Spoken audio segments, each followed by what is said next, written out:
So I just wanted to spend a few minutes kind of following up on some of the blog and posts and other things that I've been sending out to clients and prospects as well. Our business is really focused on that business owner, the family owned business. I was in one myself. There's a lot of dynamics that exist inside a family business that are different from, a partnership or whatever. Sometimes partnerships become like families as well.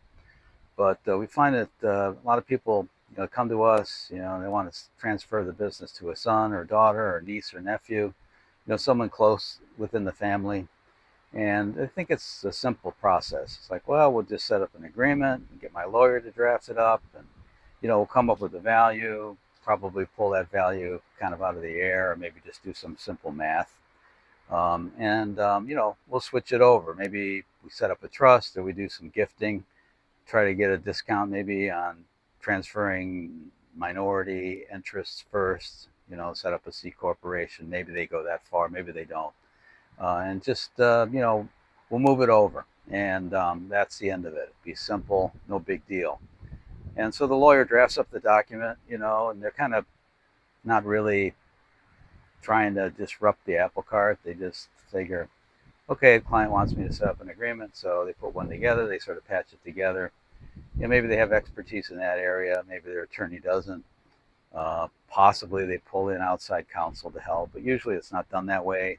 They run past the numbers, past the CPA. The CPA doesn't really want to provide a certified value or anything. So to go outside and get a certified value, maybe they go to that extent, or they just sort of do a back of the envelope thing. And depending on how big the business is, 10, 15, 20 million in sales, they come up with a number and then they execute it, and that's it. They start doing the gifting, whatever. Their attorney helps them maybe with some of the gifting, and that's it. But they haven't really thought through the process of, well, what am I going to do if this business doesn't do well? I transfer it over to my son, daughter, whatever. Economics change, competition changes. I had a client that had a printing business and moved it to his son. And this was a while ago. This was probably in the middle '90s. And what happened is they had all these expensive German printers, and they were printing books for the Museum of Art in New York, and those big color books that you buy as gifts in the gift store. And it went offshore. The printing all went offshore, and it became digital as well. Basically, the business went from an $8-9 million revenue to almost nothing. They had to close it down. They sold the business for peanuts. Really, just the equipment really wasn't worth much, even though they had paid a lot of money for the printing machines. Son had to do a different career. Uh, Father was kind of relying on income from that business and an agreement that they had sort of done on the side. It's like, I'll keep you on, Dad, as a consultant, and I'll keep paying you, and you'll have some business expenses and a car and this other stuff. And the whole thing evaporated. They didn't have a plan in place really to what are we going to do if the business doesn't make it, and that's not an easy thing to do.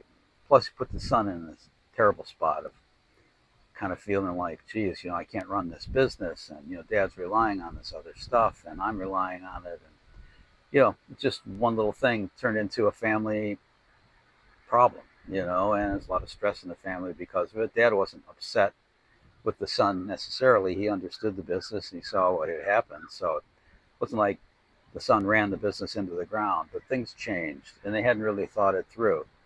They probably should have done is funded it over time first, got an agreement in place for Dad, maybe non-qualified deferred comp or something that would be his that he could own. You can fund it a lot of different ways, but they should have prepared 5 or 10 years in advance for that, rather than just sort of putting the agreement in place and then having Dad sort of semi-retire. The funds weren't available to do things. So that's just one quick example of kind of the thing that can happen. If it had been just an outright sale, I would have been better off. They didn't even look at that idea. Well, maybe we just sell the business. Dad takes his chips, son gets some chips. Son can start a competitor business or maybe not, go into another direction. The son seemed to be interested in the business, but you could see it wasn't like the passion that he had, that his dad had. I mean, his dad would love taking those road trips into New York and meeting with the museum people and all that. And the son was like, okay, this is fine, but it wasn't exactly like his life's dream is to be in the printing business. They hadn't really talked it through. It just seemed like a natural thing. The son was okay inclined to do it. And, it didn't really work out the way they wanted it to. It would have been better to, frankly, have sold the business before the competition hit. You can't predict the future, but you certainly sometimes can tell whether or not, this is a scenario where we've got a business that could be subject to competition. It could be subject to consolidation. It could be subject to just a general number of other things going on with the printing industry. I mean, that industry completely was disrupted, and it's never been the same. It never will be the same. You're not going to be printing paper books with, these 20 color printers, Heidelberg printers made in Germany. And it's just like that's gone. That's like the Polaroid camera. So anyway, I think that just gives you a snapshot, kind of what I think you need to do if you have a business that's in the family and the goal is to transfer it at some point in the future. You should start soon. It really should be part of your business plan. It should be an operational function of the business, something that you start and you build upon and you review every year. Yeah, it's really an operational aspect of the business, no different than sales and marketing, plant operations, whatever it is, the type of business that you're in. And you carve it out, you build it into the business. It's not something that we'll do it later, we'll transfer it later. So I hope that gives you a little bit of insight. We approach it differently, not looking for just the transaction. Business brokers are people that we interface with, but that's not our role really. Is we want to champion the project, which is exit at some point. We want to bring in specialists that'll sort of act as quarterbacks for those specific things. Building the value of the business along the way is usually the best way to go, looking at governance and other agreements, trying to make this business as transferable as possible, as valuable as possible, whether or not you're going to transfer it to internally or not. It's just smart business. And then you have the option to sell it. Take a look at what the value is. Maybe pick a point in time when, okay, do we sell it? Let's see what it might be worth today, regardless of whether the son or daughter or niece or nephew really wants to stay in that business or not. It's a financial thing. You need to look at that as well. But be more prepared, have a plan in place, and also have the structure in place for these outside occurrences that can happen. You can't, offset competition coming from offshore necessarily, regardless of how well you run their business. But you can put in place different things, different aspects to how you've organized that transition so that you've mitigated the risk.